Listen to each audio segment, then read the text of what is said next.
Сәлем достар, бүгін сіздермен медовый торттың рецептімен бөлісемін. Мінекей видеода көріп тұрғандарыңыздай өте дәмді әрі жұмсақ болып шығады. Міндетті түрде жасап көріңіздер. Мына видеода мен тортты жасап бірден кестім. Өте жұмсақ. Міндетті түрде жасаңыздар, рецепті бөлісіңіздер және де соңына дейін қарап көріңіздер. Мінекей торттың құрамына керекті заттар: ең алдымен 2 жұмыртқа, қант, тұз. Осы үшеуін әппақ масса болып көтерілгенше дейін араластырамыз. Миксермен араластырсаңыздар да болады. Мінекей осындай ақ болу керек. Әрмен қарай еріп тұрған сары майымызды және балымызды салып, бірден масса болғанша дейін араластырамыз. Және де орташа отта сұйық массамызды қойып, біркелкі ерітіп аламыз. Сұйық массаны отқа қойғаннан кейін жиі араластырып тұру керек, өйткені ішінде жұмыртқа бар, пісіп кетуі мүмкін. Жиі араластырамыз.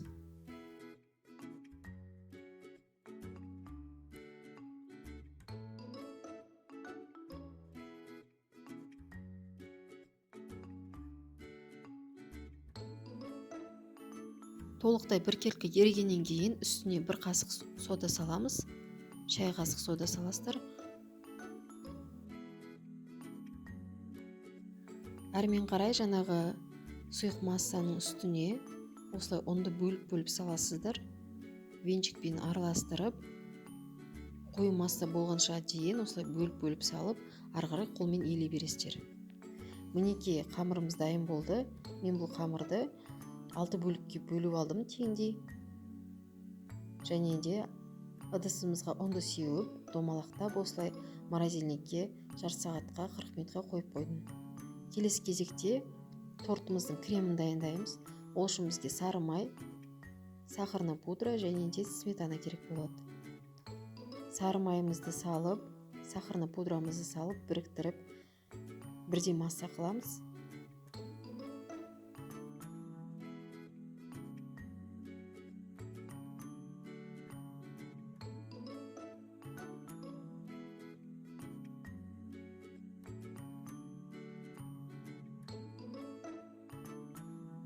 Әрмен қарай сметанамызды бөліп саламыз.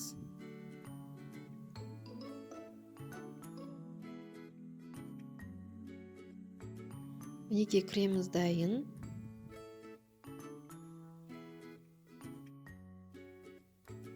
Морозильниктен қамырды алдық. Енді бірден пергамент қағазын төсеп, соның үстіне қамырымызды жайып аламыз.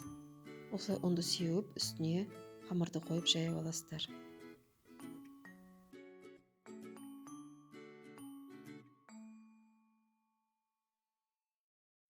Диаметрі 22 өлшемдегі кольцомен мен қамырды кесіп алдым.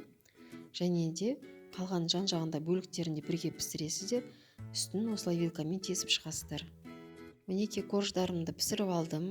Видеода көріп тұрғандарыңыздай бәрі біркелкі әдемі шыққан. Енді тортымызды жинаймыз. Және де мынау қалған бөліктерін үгітіп аласыздар. Ыдысымыздың жан-жағы таза болу үшін мен осылай ыдысымыздың жан-жағына пергамент қағаздарын төсеймін. Және де корждарымыз қозғалып кетпеу үшін осылай кремді жағып, корждарды қойып, тортымызды әрмен қарай жинай береміз.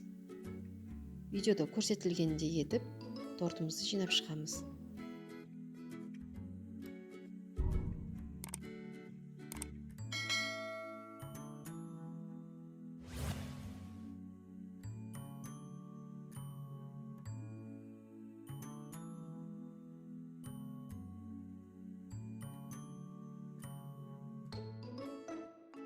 Корждардан қалған бөліктерін майдалап езіп, осылай торттың бетіне себіп шығасыздар.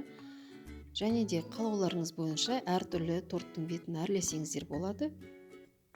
Видеода көрсетілгендей етіп жасасаңыздар да болады. Керемет болып шығады. Мінекей тортымыз дайын. Өте дәмді әрі жұмсақ шығады. Міндетті түрде жасап көріңіздер. Және де каналыма тіркеліп, лайк, комментарий қалдыруды ұмытпаңыздар.